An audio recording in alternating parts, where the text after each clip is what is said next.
25,000 men and women work for the UK border.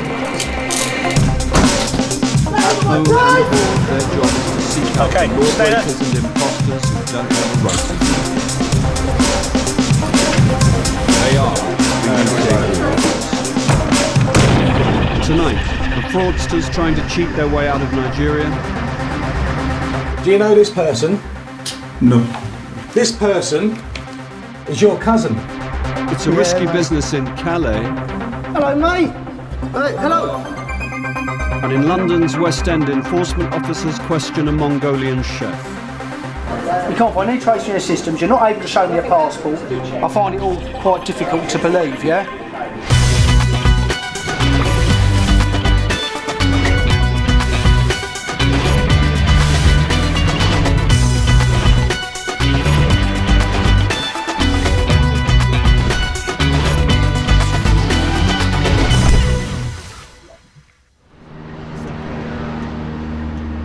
In the past 10 years, Glasgow has become a hotspot for migrants. A recent report found at least 70 different nationalities now living in the city. Not all of these newcomers are here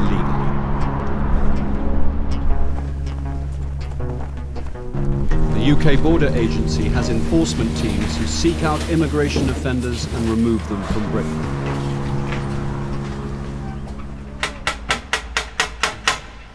But their job is made harder by a racket in forged documentation worth millions, helping illegal immigrants to hide under false identities.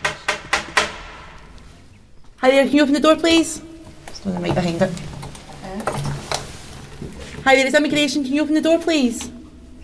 Immigration officer Kerry McVeigh and her team are at the address of a man they believe has overstayed his visa by more than a year.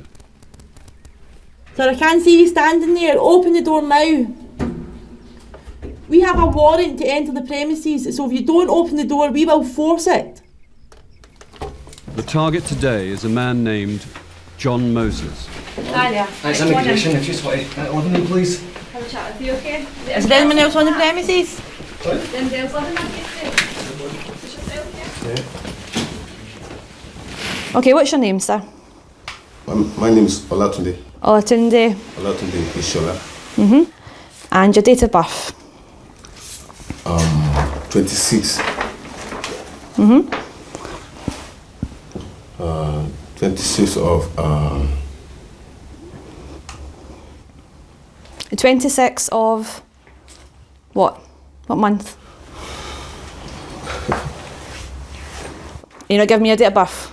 Can you sit down for me? Sit down. No, I just want to tell you... Who's that person? That's Mr. my- John Moses. That's my uncle. That's your uncle? Yeah. And where is your uncle at the moment? She's not around. I mean, he's not around. He's not around. Are you sure it's not you? No, it's my uncle. Alright, okay. Are you going to give me your date of birth, Olatunde? I don't know. No, I don't know because I don't. Okay, have you got a know passport? my house. Eh? Passport? Sorry? Do you have your passport in this address? I lost my passport. You lost your passport. Have you got a photocopy? Any identification whatsoever? Identification. I lost my passport. Right, can you just listen to me just now, Olatunde, okay? I'm arresting you as a suspected immigration offender, okay? You're not obliged to say anything, but anything you do say will be noted and may be used in evidence at a later stage. You're now under arrest. The target that we had, he was asked about, do you know that person? And he claimed it was his uncle and he's not here at the moment. And he couldn't provide any further details as to that. We didn't have a photograph of the actual target we were coming for, therefore we can't sort of positively or negatively say that it's him or not. He claims to have no form of ID, something the enforcement team have heard many times before. A valid document will confirm if he's telling the truth or not. Oh.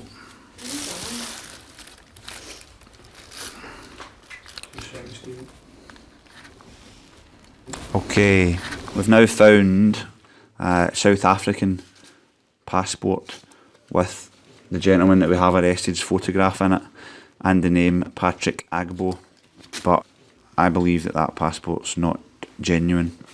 He's told us he's from Nigeria and his photograph is now in a South African passport, and now we have evidence that the gentleman we have arrested has been using the name Patrick Agbo. May not be his real name, but we know he's been using it. Yes? It's not my own. That's not yours. I'll remind you that you're under arrest, okay? You're under caution, so anything you do say will be noted and maybe used in evidence, okay? So I'm going to ask you now, is this your passport? It's not my passport. It has your picture in it. It's not me. That is your picture. It's not my picture. It's not my. That is not my passport.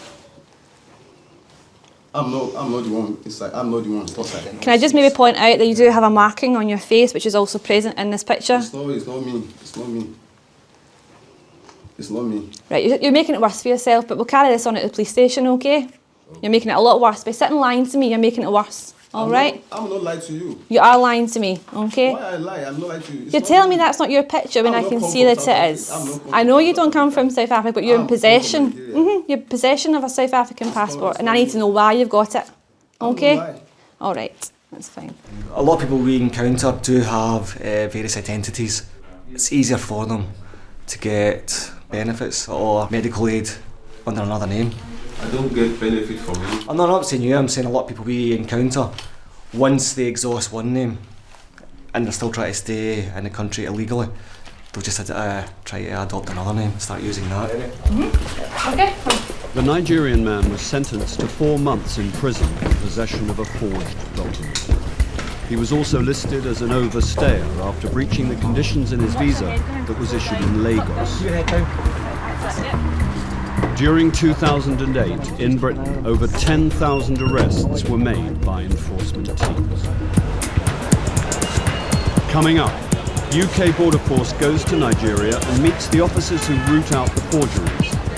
These are readily available on the street. I don't believe that this is a genuine wedding certificate. It's genuine document. Genuine documents. And London's immigration team grills staff at a West End We do need state. an address. We need an address to release you to. So we have to know where you're living.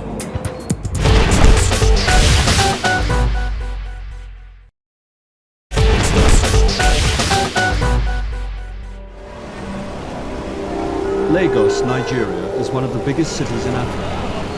By 2015, its population had reached 25 million.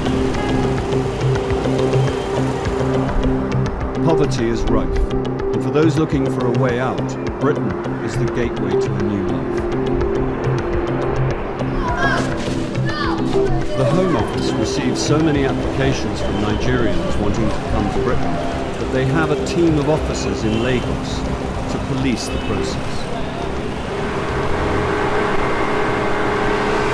Joe Doran is one of these officers. It's Wednesday morning and he's on his way to work. We have an unusual route coming into work here. We have several routes to getting into work. I've decided to take the boat today, mainly because the traffic sometimes can take 10 minutes, sometimes it can take over an hour. This does beat the tube on the way to work in the morning.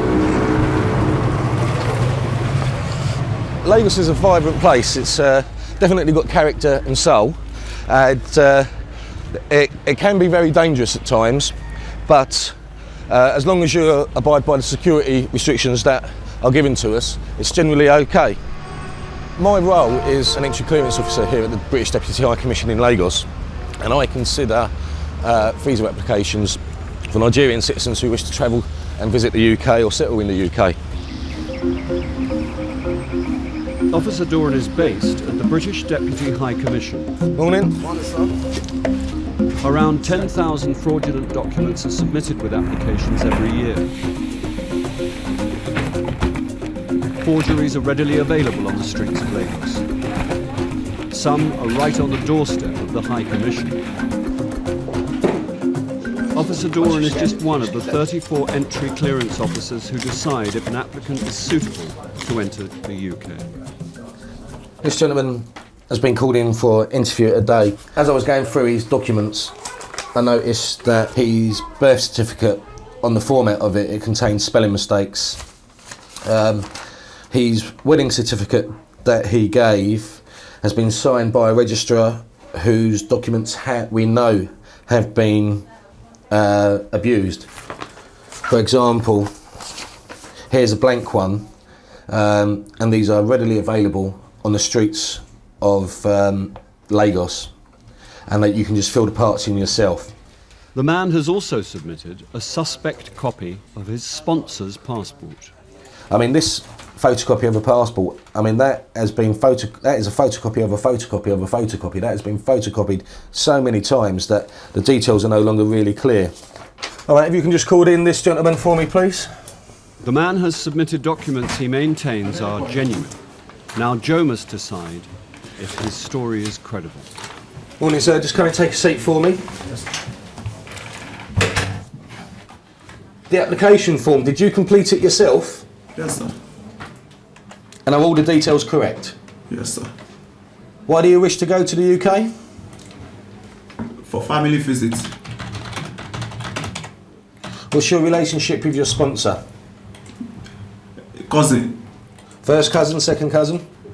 First cousin. How many children does he have?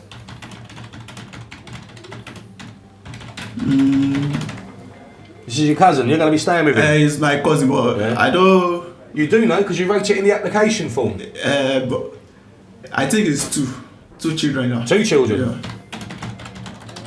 Right, why did you write 1 child in your application form? That's what your sponsor cousin has got, yes. No, I thought... You forgot? I think it's... Okay. Are all these documents you've provided to me here, are they all genuine? It's original. Yeah? Yeah. So, you're saying that your wedding certificate Yes. is genuine? It's genuine, yeah. It's original. Your bank statement is genuine? It's genuine. The birth certificate of your child is genuine? Yes. What registry office was this registered at? Eh? Where did you register your child's birth? I think it's Ikeja. Ikeja? Yeah, you sure? Eh? Are you sure?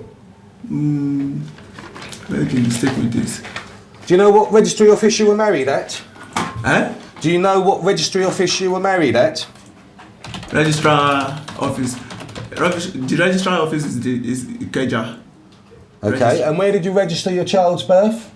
My birth file. I think it's Ikeja, yeah. Okay, you see this?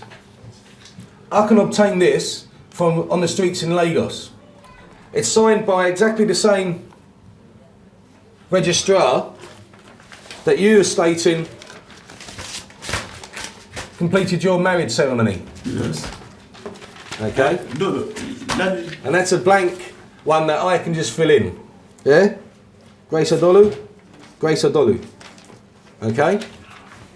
Okay, are you telling me the truth? Sir? Are you telling me the truth? Yes. You are.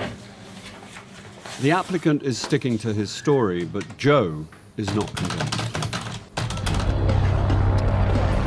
UK immigration officers have been working in Calais since 2002.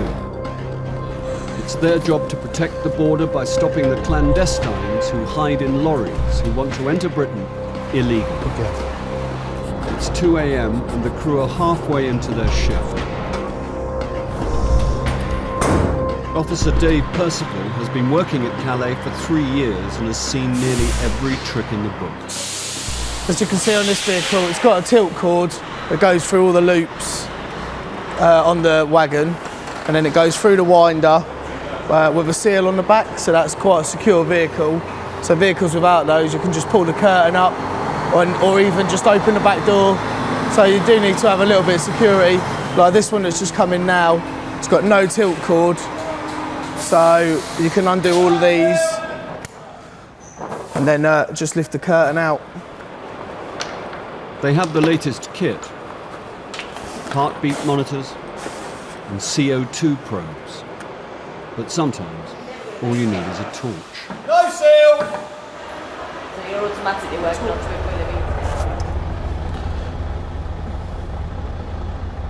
It is, isn't it? Check old eagle eyes out over here. Yeah, mate. Yeah. Hello, mate. Hey, hello. Hey. Come on. This way. Here. This way. They've found what's known as an it's axle okay. grabber. Here. at some point between the vehicle parking up and the vehicle coming through, someone's climbed onto the axle of the vehicle. So now our priority is to get him off and make sure that he's safe, because he looks like he's quite agile, so he might try and do a runner. Stand up there for me. One person? One? Sure? Where are you from? Vietnam? Yeah, it's very unusual to get Vietnamese hiding on the axle of a vehicle, which automatically for me thinks there must be someone else somewhere, so either in another vehicle or inside this one. The vehicle is clear. Come see ya. Good news for the driver. Each clandestine could cost him a fine of £2,000 if he has failed to carry out the proper security checks. Where have you come from? Belgium? Yeah? Belgium, yeah? It's not going to talk, is he? Yeah, papers front side? The axle grabber isn't saying much, here? but his paperwork tells some of his story. Just one? Papers from the French saying that it was removed. I think it said yesterday. He was caught by the French only yesterday. UK border agency staff follow the procedure and hand him back to the French. In a few hours, he could be released to risk his life once again. We hear stories quite regularly about people that have fallen off axles and been crashed under the wheels. It just shows the desperation of people, really, that they're that desperate to get to the UK that they will risk their lives for it.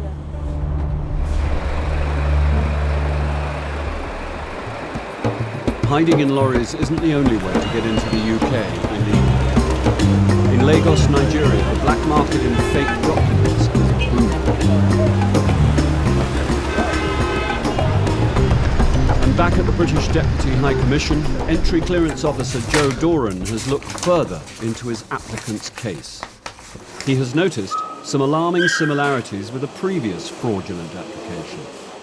This gentleman, who's also wearing the same shirt, same jacket and same tie, was refused only a few weeks ago. When he applied, he also submitted all the same documents our applicant now has submitted. The fact that they're wearing the same shirt, same tie and same jacket says to me that they are going to the same agent, and I believe that this is a package, a new package which has just started circulating. I'm just going to see what his relationship is between him and the previous application, because they're all claiming to be the same person's cousin.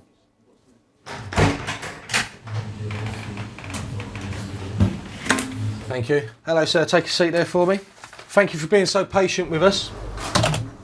Just want to confirm that you're employed as a lecturer at Babcock University. Babcock University, yeah. How many students go to Babcock University? Over 50 students.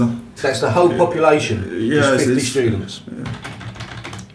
Do you know a student by the name of Toheeb Yusuf? I can't hear you very well. You can't hear me very well? Yeah. Okay. I'm asking you, you're a lecturer at Babcock University, yes, where there are only 50 students. Do you know a student at that 100. university by the name of Toheeb Yusuf? Yeah, I think. Yes? Yeah. Is he a relative of yours? Are you related to Mr. Yusuf? What is it? Are you related to Mr. Yusuf? Yes, my cousin. He's your cousin? Yes, my cousin. Do you know this person?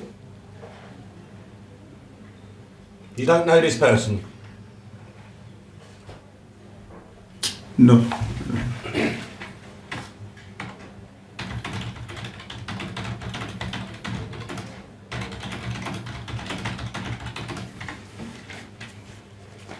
This person is your cousin.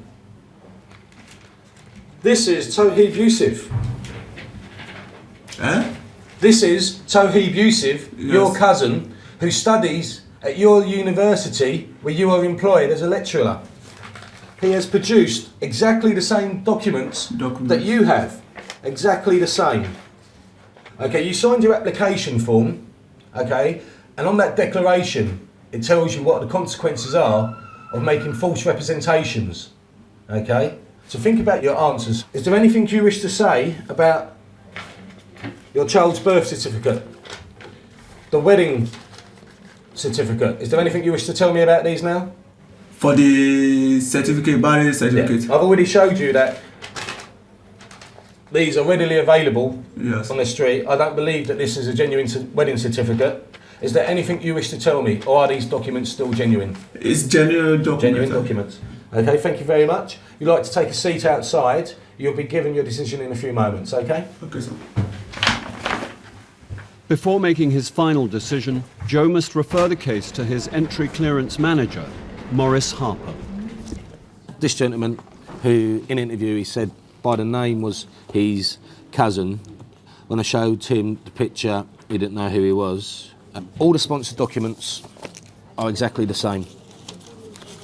It does look like a package, doesn't it, Joe? Yeah. The writing is the same on the application. It is obviously a whole package. The letters are identical, so that's fine. There's definitely a refusal. Excellent. Thank you very much. Like almost 53,000 other cases a year, the man will be denied entry to Britain. Thank you for being so patient with us. I know it's taken some time. I have made my decision, and my decision has been to refuse your application. In brief, it's because you have submitted forged documents to me. Do you have anything to say to me? I don't know. There you go, sir. Okay, thank you, sir. Okay, thank you. I think you took it quite well. It's surprising at how many people will not appeal that decision. They will then reapply, apologising profusely, saying that they got ill-advised by an agent. They completed the form wrong, it was completed by an agent, they didn't realise that they didn't sign that declaration at the back to say that it was completed by an agent. At the moment, it doesn't automatically get banned for 10 years. It's only when he reapplies will the ban start from today's date. With so many fraudsters caught out every day, it's physically impossible for the police to arrest them all. So the man is free to go. Coming up, the man applying for a UK visa despite the fact he's been living in Britain for 2 years. Do you do any work? Casual work? And it's showtime as enforcement officers hit London's West End. Is this your real name? Game's up, yeah?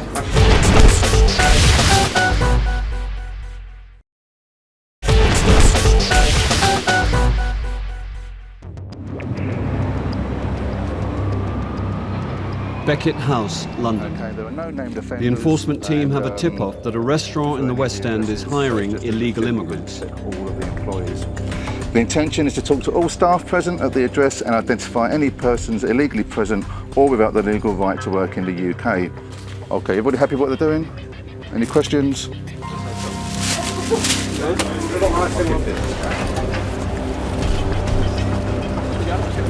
The restaurant is a Scotch steakhouse popular with tourists on London's Charing Cross Road.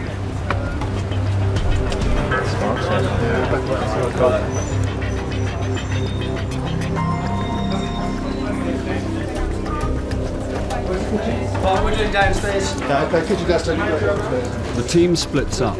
Officers Lippington and Mitchell head downstairs to the kitchen whilst Officer Purewell questions the waitress. How long have you had your visa for? 1 year, 2 years, 3 years, 3 months. So how long have you been in this country? 2.5, maybe 3 months. No, not 3, not more. 3 months. Yeah. Okay. When does your student visa finish? Soon. When? I don't know if it's soon, maybe 2 weeks. What are you studying at the moment? I'm sorry? What do you study? Just college, just sometimes just... Are you studying English? Yeah, just only English. Okay, we're just going to do some checks with the Home Office. We're going to make a phone call because we have records of all visas issued. If you just wait here, yeah. Actually, you know what? Come around here. Come around here. The waitress is Ukrainian and says she's a student. Do you work? If she's telling the truth, the officers will find her records on the Home Office database. Nice to Down in the kitchen, Officers Lippington and Mitchell are speaking to a chef. Okay. He says he's from Mongolia. Speak English? Tiny little bit. Okay, don't worry. You have to come upstairs with us, mate. Yeah? Turn everything off. Just turn it all off. Okay. You've just got this one. Have you got any ID on you? Yeah. Any ID? Yeah. Driver's license, passport? It's not here. It's not here. Where is it? It's at home? Yeah. Okay. Okay, what's your name? Sarangaran. Like that? Yeah. Yeah. E.L. E.L. And what's your family name? It's John Dutch. J or G? It's James J. J. How old are you? 26. And you're from Mongolia, yeah? How long have you been in the UK for? 3.5 years. Yeah, about 3. About 3 years. And what leave have you got to be in the UK? What? What leave have you got? You've got a work permit, visa. Visa. You've got a visa, have you? What type of visa? Student. Sorry? Student. Student. Student visa. Just do a check. Okay. When do you go to college then? When are you going to college next? Now it's just working just part time. When do you go to when have you been to college? Have you been to college recently? Yeah. When's the last time you've been to college? Last 2 weeks. 2 weeks ago. So are you going to college at the moment? Not yet. Why not? No. Because now I need money. So you're not studying at the moment? Not now. Have you come to this country to work, or have you come to this country to study? I want to learn English. Is that why you've come here? Yeah. Is that the main reason why you're in this country, to go to college? Yeah. Okay. Basically, first of all, she's told my colleague that she's a student. She didn't know what she was studying. She said she last went to college like 2 weeks ago. She's come up with the truth. I didn't believe her at all. The most that foreign students are allowed to work during term time is 20 hours a week. Both interviewees say they're students, but the Mongolian chef has just admitted to working 40 hours. Listen to me, no, you're here on a student visa, and you tell me you're working here 40 hours a week. When are you studying? So you tell me you're working 40 hours a week and you're studying as well. Do you work 40 hours a week every week? No, just sometimes. Just sometimes. How many hours a week are you allowed to work when you're studying? Like maximum is 20. 20 hours, yeah? So how can you, if you're working 40 hours, you're working more hours than you're allowed to, aren't you? And you've been working, not studying. Yeah? Okay, that's lovely. Let's go with a no trace then. Yeah. All right. Thank you for your help. Thanks. Bye. Bye. No, it's definitely a no trace. He doesn't appear to be on their database, which could mean he's given them a false name. We can't find a visa for you. No, we can't find a visa. Where did you get your visa from? From Mongolia. From Mongolia? Yeah. I'm not believing anything you're telling me at the moment. All right, because we can't find any trace in your systems. You're not able to show me a passport. I find it all quite difficult to believe, yeah? There's another way to find his ID. Where's the scanner? I think he's going to have to go to the police station. What scanner? Not you. You're okay. Yeah, let's scan him. Officers Lippington and Mitchell are looking for a fingerprint match on their biometric database.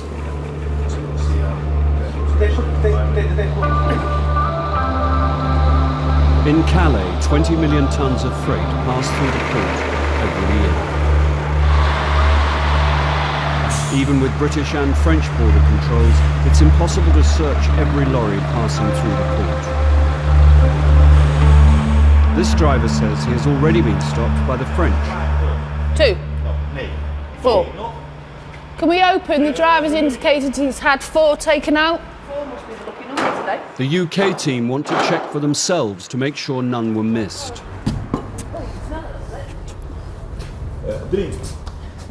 There's something wrapped up in black bags.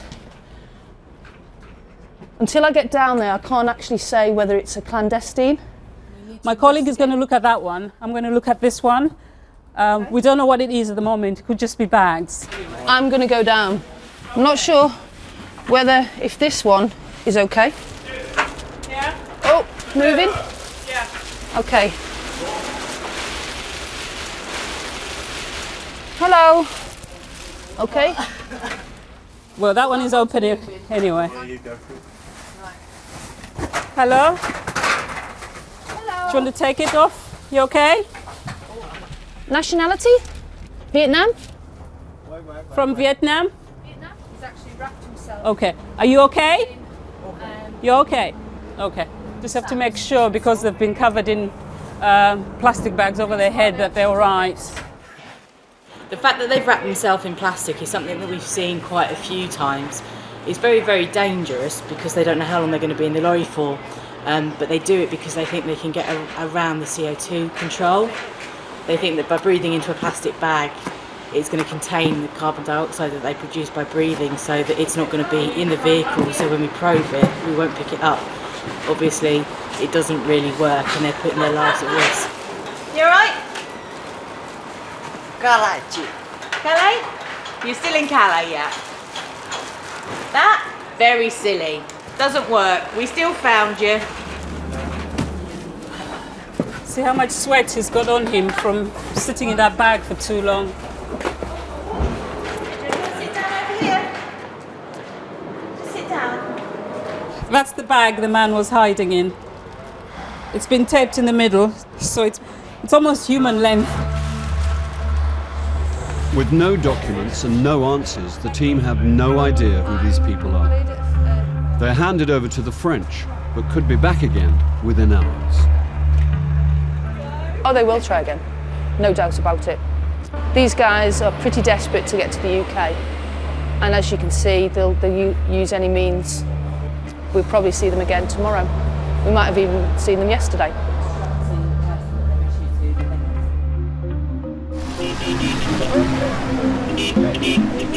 Back in Lagos, hopeful visa applicants arrive at the British Deputy High Commissioner. Applicants are called for interview when their application forms alone are not enough to qualify for a visa. This morning, Officer Andy Megan is dealing with a difficult case. The applicant lived in Britain as an illegal immigrant for 2.5 years under a false identity. He's returned to Nigeria to apply for a legitimate UK visa.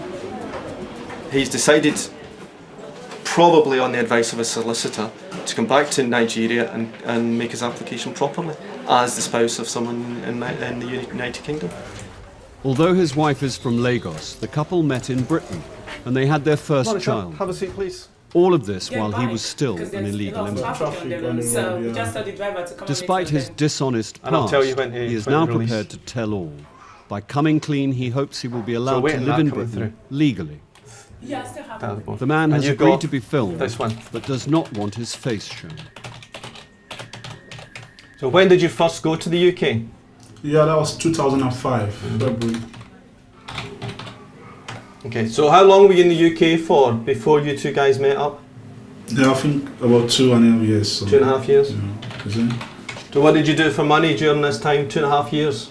Yeah, just the guide. I mean, I've got a friend as well who accommodated me, and sometimes he do give me some money, accommodated me. I don't have. Did you do any work? Casual work? No. Come on, you've told the truth and everything else here. Yeah, no. No, you didn't take any jobs? No. Okay. No. Have you ever applied for a place to study in the UK? No. No? You sure? That was early 2004. Early 2004, before all this? Yeah. I remember he told me he applied for. I applied 2004. That You're was, married now, she's allowed to hit you? Yeah, that was, which school is that? University of East London. Okay, an outmoded term, but when did you guys start dating? That's, was it in April, May, I can't really... What, in 2007? Yeah. Did you tell her at that time how you got to the UK? To be honest, I didn't firstly told her. I wouldn't have, never mind. To be honest, I didn't tell her. Okay. But then, as time goes on, she wants to know. Yeah. But later... Later on you told her. Yeah. So when did you contact your solicitor? Last year. Last year, yeah. Maybe January. Yeah, he said he's going on holiday when he comes back. Yeah. So after then... So we're talking early 2008? Yeah. What did they say? So he said, no, go back to Nigeria. Okay. Okay, I've got no other questions for you. If you want to meet outside, I'll look through the documents, and I'll let you know what my decision is. All right, thank you. Okay. Thank you very much. Thank you.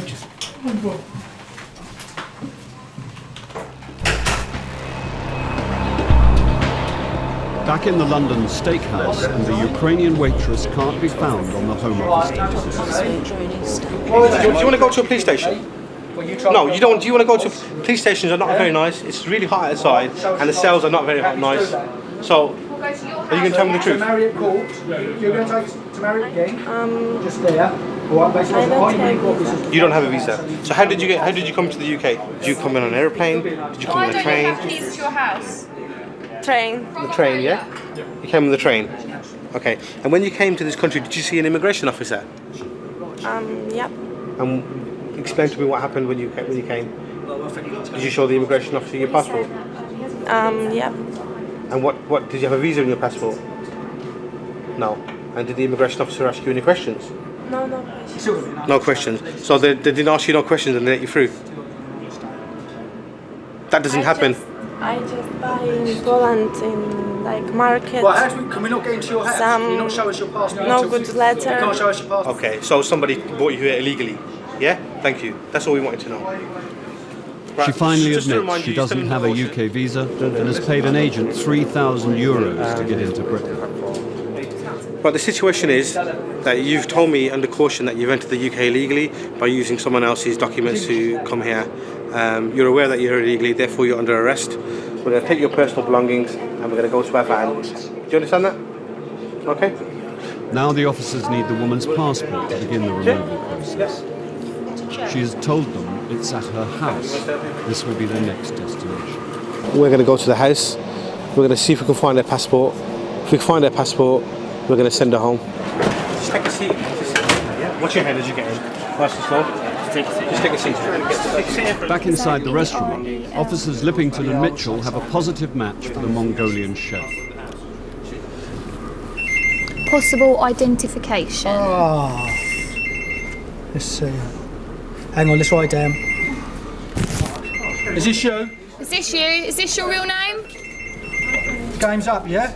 Is that you? There's nothing to worry about. Don't worry about. With that nice lady, Yeah. she's going to search you, okay? You're going to tell us the truth, yeah? Yeah, Asylum. finished. Date of birth, 18th of the 11th, 79. Yeah. You're good at it, aren't you? But not that good. Ah. CEO. You've seen immigration before. Yeah, he's a face. We get there in the end, and you've just caused yourself so much more trouble by lying. He gave them a false name. Now they can cross-check his real identity with the Home Office database, and there's a surprising result. Is he not Faz? No, he's been removed. He's come back again.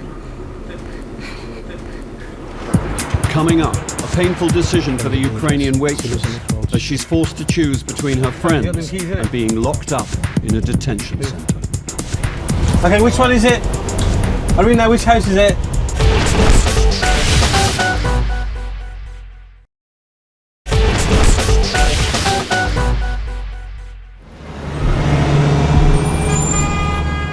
In central London, officers Lippington and Mitchell now know the identity and immigration status of the Mongolian chef. He's a failed asylum seeker who's previously been removed from Britain. I'm coming from Becca House Arrest Team. I was wondering if I could do a check on a name that's... This gentleman gave us a false story under caution.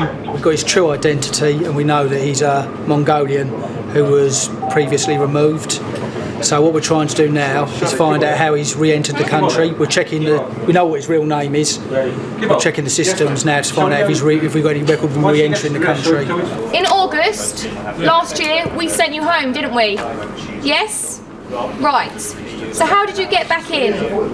Well, someone just told me some using some passport again. You used someone else's passport again, yeah? Was it a Mongolian passport that you used when you came back in?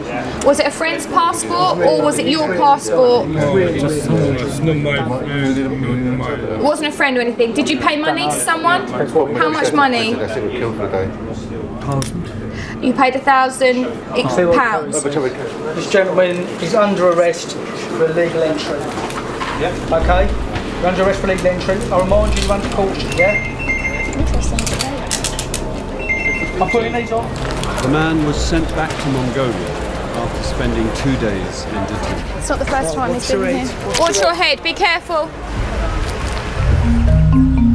In Lagos, Nigeria, Officer Megan has made a decision about the man who lived illegally in Britain but now wants a genuine British visa. Ah, you're there. I thought you said you weren't there. Right. You'll be pleased to know that your solicitor was correct. I'm going to issue you your visa. Okay? So you can go back to the UK. Thank you. You shouldn't have done it that way in the first place. Thank you. Thanks so much. God bless you. So we wanted a good solicitor first of all. Okay? Thanks so Thank you very much. much. God bless you, sir. It's an adventure you've had. 2005. Thank you.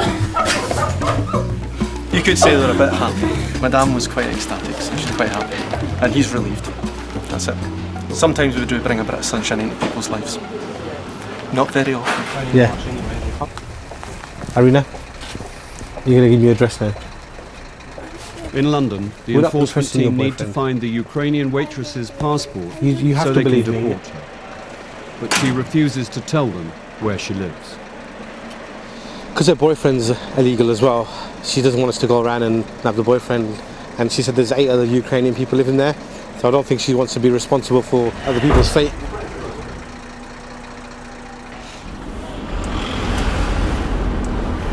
The woman hasn't given them an address, but the team have managed to find one by using her mobile phone.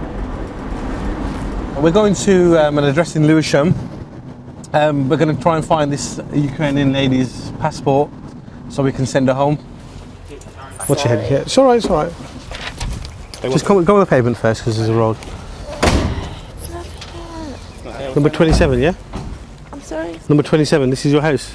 No. No, you don't live here then? No. We're going to try the house anyway. I've been given this address as your house. Okay, all right. We'll try it. We'll try it. If not, we'll go back in the van, all right?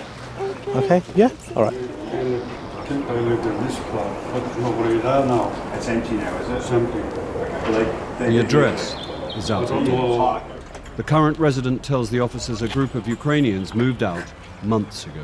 Watch your head and sit down in the front as you sat before, please. Sit down, please. All right, all right. We can't release you without an address. You're illegally in the UK, so we have to know where you're living. We don't like detaining people, and we don't detain them unless we have to. The woman lives with her boyfriend and 8 other Ukrainians. But we do need an address. She doesn't want to get we need them an address into to release you trouble too. with immigration. Are you ready to give me... No, we're not going to take everybody. No, we just need your address to verify where you live. I'll talk to your boyfriend. I'll call him. You need to think about yourself. Too many problems. You need to think about yourself, don't you? Will you take us there? Will you take us there? Will you take us to your house? Please. I can show you. Could you show us, yeah? She's given us a road, which is just around the corner from here. And she's 50-50 about telling us where she lives, so we're going to take her there.